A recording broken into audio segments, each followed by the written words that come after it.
Hey guys, welcome to another episode of Probate Cafe. I am your host, Eric Kaiser, and today I have Elijah Underwood with us with Underwood Law. And welcome to the podcast. Thanks, Eric. I'm happy to be here. All right. So share with us a little bit about what you do and kind of who you are, and let's see if we can't help some people and explain a little bit about how maybe you can help them. Yeah, right on. So I am an attorney, and I have a law firm practicing partition law, which is the process of selling a house where there's two owners and one wants to sell, but the other one doesn't. And so we help people get out of these real estate situations so they can move on with their lives and not have to be in these bad real estate relationships anymore. Wow. So it sounds like if someone goes in partners to buy a property, like if they're a flipper or if they just want to acquire a property to get in the market, Yeah. I imagine you're going to see a lot more of that because the prices are so high, but that people are, going on title together and they don't realize that maybe one wants to get out or one wants to buy their own property down the road. Do you come into that issue? So there's like a couple main flavors to this. This is what I see from my practice. We're currently handling about 100 cases like this throughout the state of California, from the Mexico to the Oregon border. And so what we see is a couple main flavors. So you've probably run into this as a realtor. Boyfriend and girlfriend buy a house together, thinking they're going to end up happily ever after, but they don't. And then one wants to sell and the other one doesn't. With interest rates being as high as they are, a lot of times the person who doesn't want to sell will try to buy out the first person's interest. So, boyfriend and girlfriend buy a house. They break up. Girlfriend moves in with her mom. Boyfriend moves in the new girlfriend and says, hey, I don't want to sell. I don't want to leave. I'll buy you out. But with interest rates being 7-8%, a lot of times, the ex-boyfriend in that situation just can't afford to qualify for that mortgage to pay out the ex-girlfriend's equity interest. And so, he can't afford to buy her out. She wants to sell because she doesn't want to own that house anymore with her ex. And so it leads to a situation where she's stuck and she wants to sell. And so what we do is we help her escape from this trap that she's found herself in, escape from this bad real estate relationship by facilitating the sale through the court system. So that's one main flavor. The other main flavor that you probably see a lot is brother and sister inherit mom and dad's house. Oh, yeah. Right? So, mom and dad had this great house in Laguna Beach, $3-4 million, and maybe sister moves in to live with mom and take care of her at the end. And then, once mom and dad are gone, brother and sister inherit mom and dad's house, right? And sister's living there, and brother says, well, let's sell it. Let's sell this $4 million house in Laguna Beach, and I'll get that nice payday so I can, pay off my mortgage or fund the kids' college education or whatever it is. But sister, again, because maybe she was taking care of mom at the end, doesn't have the income to qualify, certainly not for that $4 million house in Laguna Beach, and she doesn't want to sell. So in that instance, kind of like the other one, what the brother can do is he can go into court and say, hey, listen, judge, I own this house with my sister, don't want anything negative for her, but just don't want to own this house anymore, because even though that house may be paid off and Laguna Beach may not have a mortgage, somebody's got to pay the taxes, right? Somebody's got to pay the insurance. If it needs repairs because mom and dad have been taking care of it in 20 years, he's a co-owner. He's jointly responsible, right? So those are some of the main flavors, in addition to what you shared about people investing in real estate together for development or flipping or whatever it is. Those three flavors are a lot of what we see in our partition practice. Wow. Yeah. See, I've never really known that to be a huge issue in the marketplace, but it turns out they have all these different situations where actually it is. And I guess I sell a lot of probate homes as well as homes that are sold through a trust. And so it sounds like obviously when a home goes through probate, it's ordered for sale by the courts, right? But it's in a trust. So do you see more of those, when they're wrapped up in a trust where, one party is living there and the other one needs their money? Because I've seen those. I'm in one of those deals right now where one of the owners or the beneficiaries, they do want their money. The other one was living in the property and we had to do an eviction. So it's kind of, I guess, is that kind of what you're used to seeing a lot more as well in trust situations? Sure. So I think there's a couple different questions that you're going to run into with the trust, right? First of all, what does the trust say? because every trust it's totally unique, right? It's just like a snowflake. Everyone is just a little bit different, Right. right? So it's what does the trust require, and that all of that depends on whatever the parents wanted, right? Whatever their wishes were in creating the trust, right? But what I do see a lot of is that the parents create the trust for the purpose of giving it to brother and sister 50-50 when they die. But of course, generally only one family can live at a house at a time. So, if sister's got her family and brother's got his family, they both can't own it. And so, one needs to buy the other one out, or, that property needs to be sold so that each can take that money as a down payment and start their lives elsewhere. So that's what a lot of what I see with regards to trusts is, just the need for the property to be distributed to each of the owners in accordance with the terms of the trust. Interesting. Yeah. Okay. And I think you may have touched on this, but how do people end up owning real estate together? I mean, what do you see? What's the most common situations? Sure. So a lot of what we see is that boyfriend and girlfriend buying a house together, right? Either as joint tenants or tenants in common. Most of this happens because people are just not getting married as frequently as they used to. I think in 1980, it was something like 85% of the people between 20 and 40 were married. And in 2023, I think it's like something like 40%, 40 something percent. So it's basically half, according to the available statistics, of people between that age are getting married. They're not getting married as frequently as they used to in the United States, but they see the value of home ownership, right? Not having to pay that rent every month.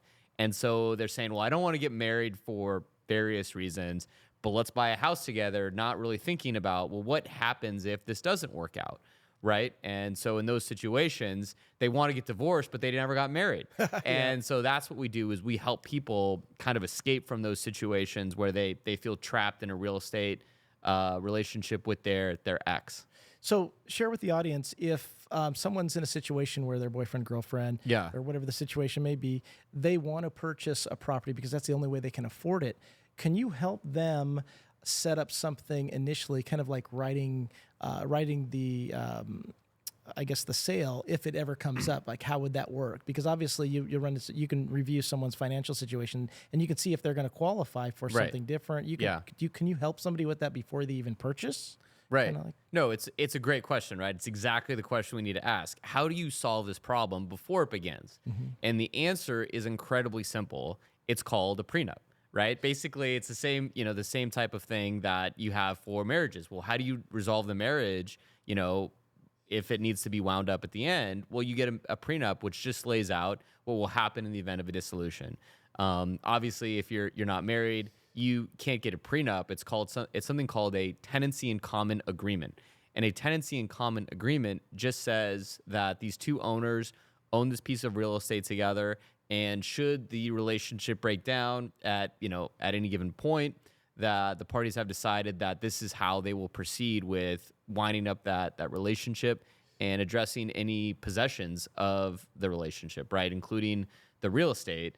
But you run into the same problems with tenancy and common agreements that you run in with prenups. Is who wants to have that conversation, right? Who wants to sit down with somebody that you love and care about a lot and say, let's talk about us breaking up and what that will look like for our stuff, right? It's a very awkward conversation to have, but that is really the key to resolving that partition problem before it begins. That's interesting. Maybe a good way to bring that up is, well, what happens if one of us passes away and we have heirs to distribute our assets to? That would be probably a little softer approach to bring that up. That's what I was thinking, but I don't know. I'm not in that situation. Never been through it. Yeah. But, and the other thing was if they do purchase a property, for example, a couple purchase a property, they're not married, and they then put the property into a trust. I guess the trust would, just set out, what happens in that situation, right? Is that what would normally happen? Because the trust would then own the property. Sure, yeah. So a trust is just another method, kind of like a tenancy in common agreement, of outlining the parties' wishes with respect to what they own together, right? So another method that I've seen is people will set up an LLC, and then as part of setting up that LLC, they'll create an operating agreement, and that operating agreement will say, listen, if we ever decide that we don't get along anymore and it's better for us to part company. Here's how the buyout procedure will work for the assets of that LLC, right? And so, whether you want to call it a trust, which is just a, a legally recognized entity for holding property, or an LLC, which is just something that governs the operation of a legal entity, or a tenancy in common agreement, whatever it is, it should just be clear about how the process will work if ultimately it doesn't work out. Interesting. Okay. See, I Yeah. already learned a little bit already. Actually, I learned a lot. Yeah. Well, share with us some of the downsides of co-ownership in real estate?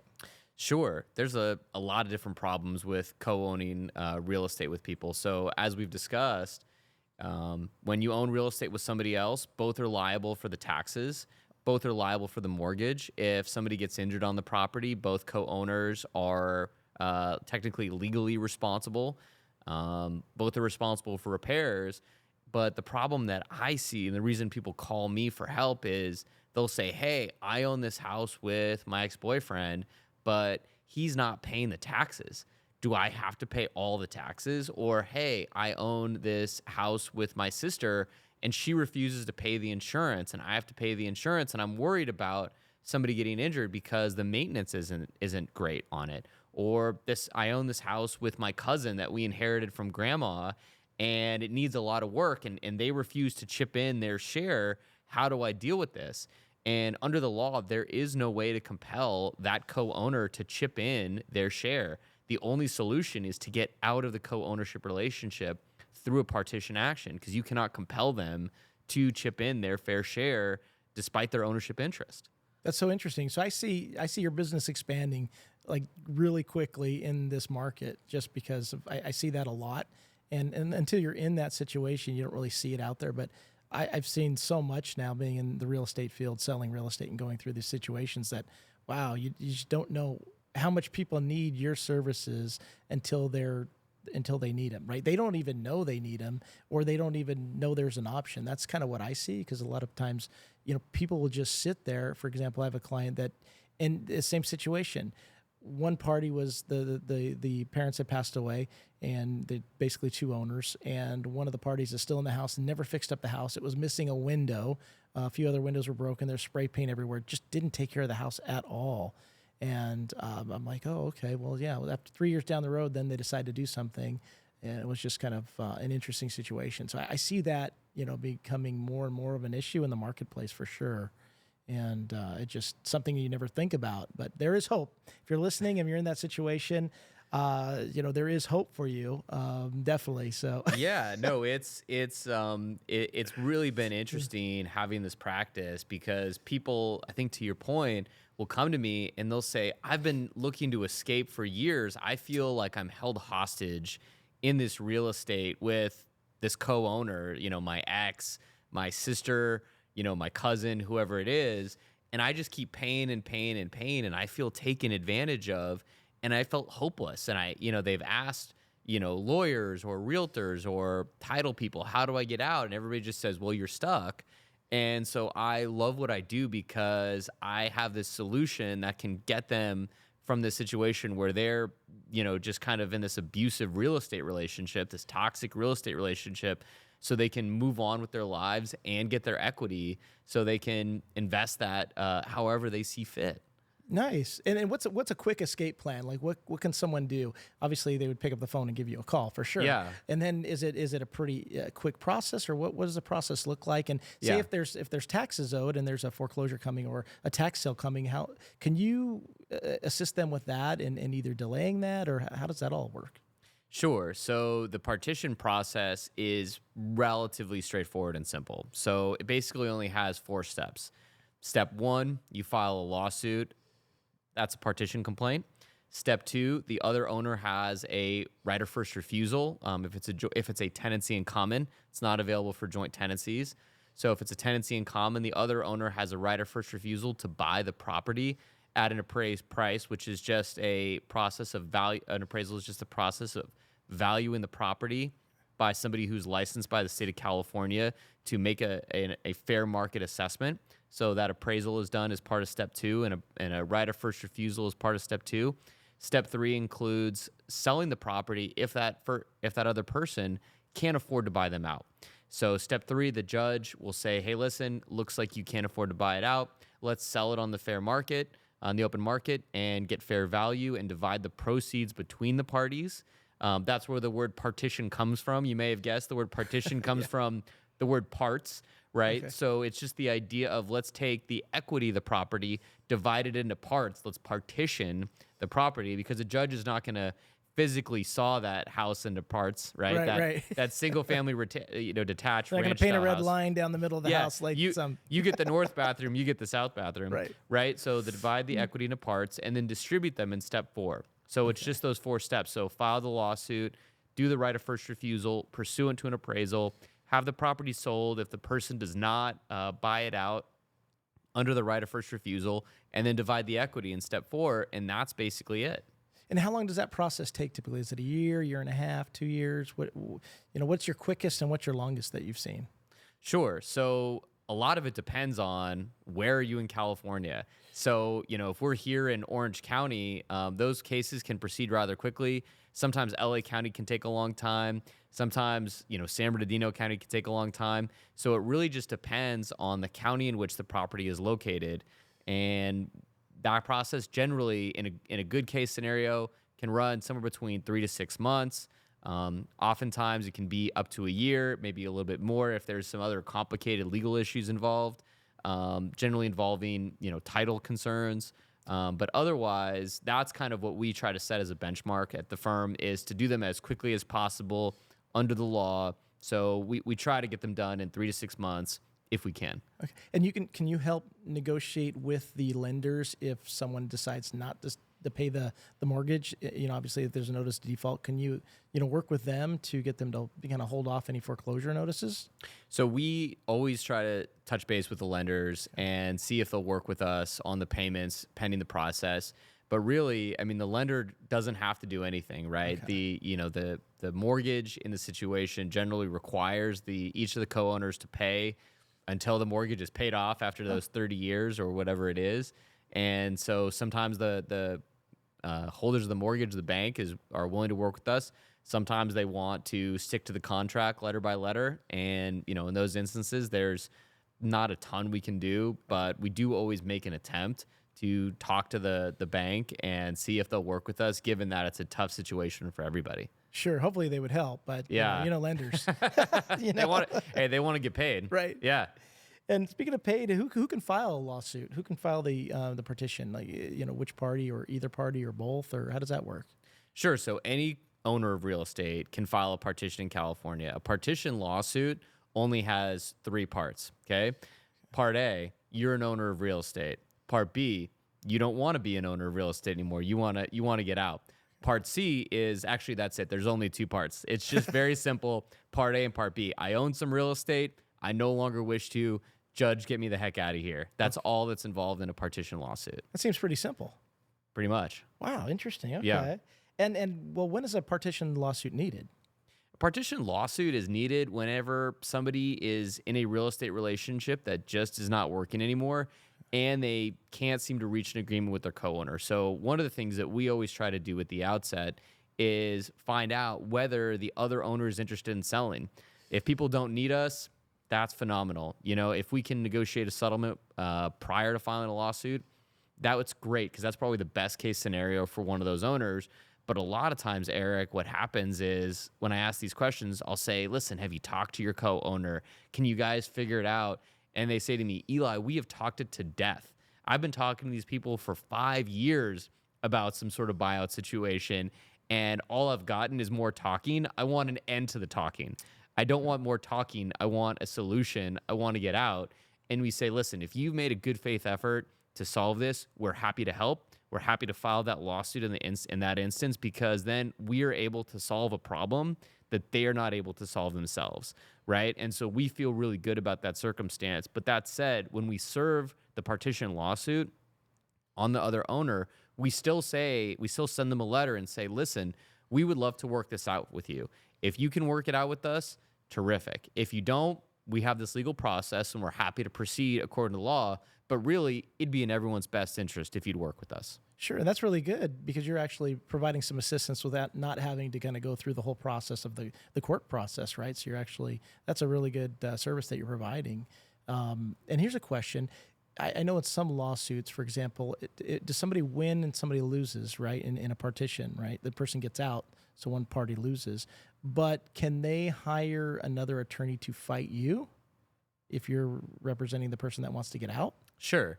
So I think that's one of the things that's great about partition lawsuits is I don't really see that there's any losers, right? So let's think about there's basically two different scenarios, right? Let's think about the two different scenarios that we see most common, right? Somebody has said that they won't buy out the other party, so we file the lawsuit, and then they say, you know what? Okay, now that I'm thinking really hard about this lawsuit, I will come up with the money. I'm going to borrow it from a family member, or maybe I'll go and sell something else so I can keep this house, take out a loan against my 401k, whatever it is, to buy the house. In that case, the person who got sued still wins because they get their house. They get to stay in the house that they wanted to stay in from the very beginning, right? So they're still winning. Our client gets paid out, right? They get their share of the equity, and the other party gets the house they wanted without having the nagging from our client anymore, right? But let's think about the alternative scenario. Okay, so scenario number two, we file a lawsuit, but the other owner can't afford to buy out our client. Well, in that situation, they're still going to get, most likely, hundreds of thousands of dollars for losing that lawsuit, right? That house is going to get sold, mom and dad's house in Laguna Beach, and they're going to get, sister gets $2 million. Tell me another lawsuit that you can think of where the loser gets $2 million. Wow, that's a great field to be in. Yeah. You're not the hated attorney. No. They should be happy that you're working with them. Right. So either they get to keep mom and dad's house in Laguna Beach, or they get $2 million. I don't really see a lot of losing in that instance. Really, the losing only happens if they drag it out because they can get hit with attorney's fees if they're unnecessarily difficult, right? So that's one thing that's really cool about partition lawsuits is the partition law does provide for the recovery of attorney's fees and costs. So if the other party says, I'm not going to buy you out and you're not going to sell and I'm going to drag this out, which still happens because not everyone is very reasonable, then we say, listen, you want to make us do it the hard way, we'll do it the hard way, but we're going to ask the court that you pay all of our attorney's fees. And so, my firm has gotten orders from judges saying that the other party has to pay 60, 70, 80% of our client's attorney's fees for dragging it out and being difficult. And so in those scenarios, we say, listen, we will do it the hard way. We'll do it, we'll go the long way rather than the short way. But, there's a penalty for the uncooperative party. Wow. Okay. So that usually they come around. I find that, you give them a month to think about things. They'll come around. They'll talk to their friends. Hey, this thing's going to cost me more than I'm not so heated over this conversation. Let's figure it out. And I got to move forward with whatever I want to do. Right. So it brings me to my next question, mediation, right? Can you mediate a partition lawsuit? Yeah, so that's something that we discuss with all of our clients. We say, let's see if we can't talk to this other person, mediate the lawsuit so that we don't have to go the distance. Let's see if we can't find some common ground. And basically, a mediation is available in any partition up until the time that a judgment is entered. So basically, after the court enters a judgment, you can talk to their side and work out a resolution. After a judgment is entered, the law is such that it's not really available anymore. So we try to work in advance to see if there's an opportunity before that happens. Okay. Yeah. And share with us about what are claims for contribution? Sure. So let's think about our scenario of our boyfriend and girlfriend who buy a house together and things do not end up happily ever after, right? Yeah. So generally what happens in those situations is, let's say the girlfriend puts down the down payment, but the boyfriend has the good credit, right? And that's, two halves make a whole, and that's how they're able to purchase the property.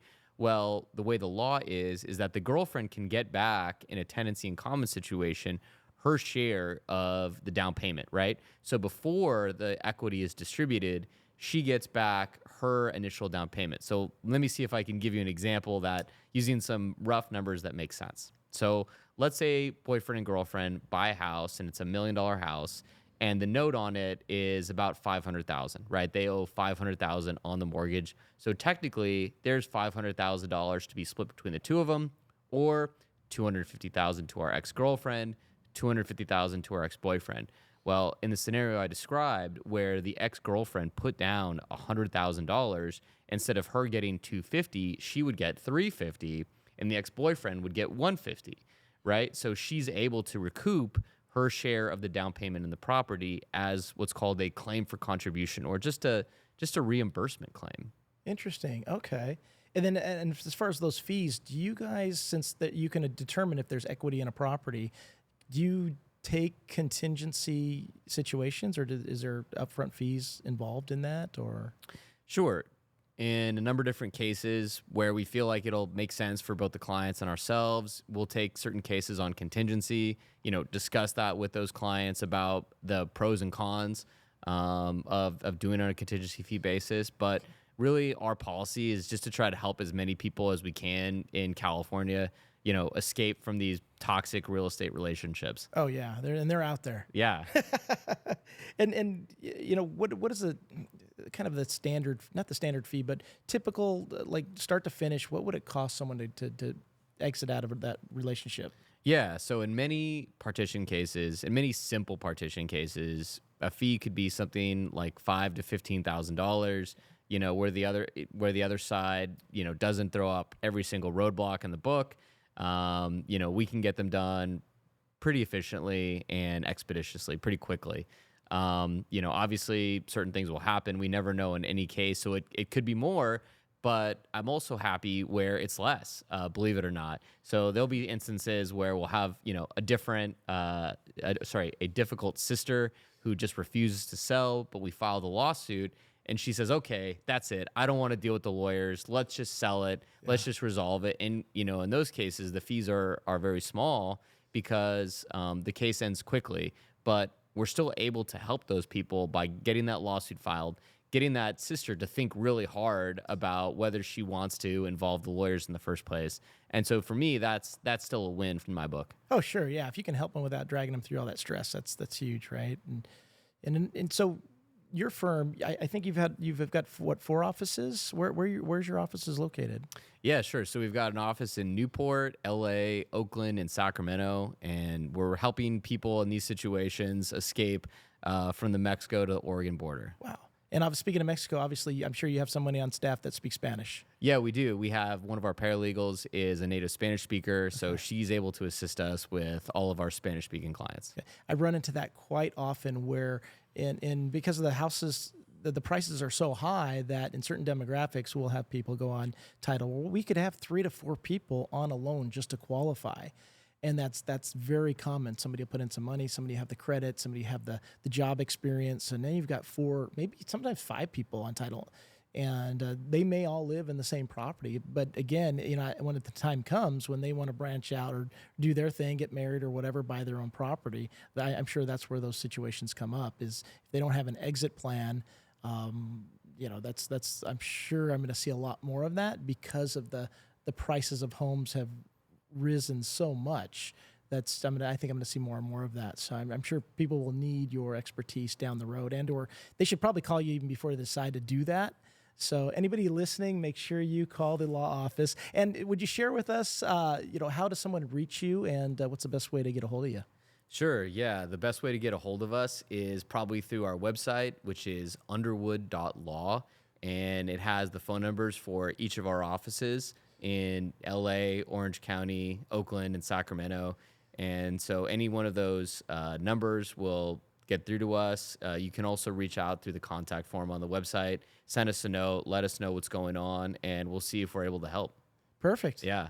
Well, wow, this has been wealth of knowledge that you shared. I really appreciate it. And guys, hopefully you've learned something. If you're in that situation, please give the law office a call. You won't be disappointed. Set yourself up for success in the future just in case. A little bit of insurance goes a long way.